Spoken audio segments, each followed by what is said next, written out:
Maputik na daan patungo sa paaralan, kalbaryo ng mga estudyante sa isang barangay sa Mangaldan, Pangasinan tuwing tag-ulan. Nagbabalik sa report si Jasmine Gabriel Galban. Tatlong apo ni Aling Emily ang nag-aaral sa Salaan Elementary School sa Mangaldan, Pangasinan. Mula sa kanilang bahay sa Riverside, nilalakad lang ng kaniyang mga apo ang daan papunta sa eskwelahan. Kalbaryo para sa kanila ang paglalakad patungo sa eskwelahan dahil maputik ang daan tuwing panahon ng tag-ulan. Putik, madam, talaga mahirap talagang kasi yung dadaanan namin dito kasi lagi silang pag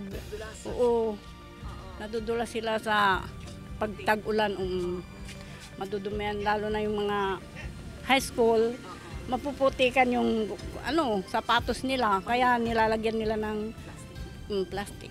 Batid ng mga opisyal ng barangay ang matagal ng problemang ito ng mga residenteng nakatira sa Riverside. Kaya naman nang magkaroon ng pagkakataon na mapondohan ang konstruksyon ng sementadong daan ay agad sinimulan ng proyekto. Parang pagka tag-ulan, medyo maputik. Nahihirapan yung Actually, yung mga bata rin na taga sa may Riverside, dyan sila dumadaan. Papunta ng eskwelahan? Eskwelahan. Okay. At hirap talaga sila ka? Hirap talaga sila kasi maputik. 15 milyong piso ang pondong inilaan dito mula sa national government. Puspusan na ang konstruksyon ng konkreto kalsada.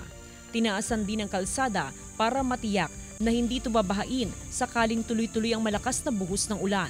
Bago ang balik eskwela sa June 16, posibleng madaanan na raw ito ng mga estudyante. Kasama si Jing Dakanay, Jasmine Gabriel Galban, One North Central Luzon.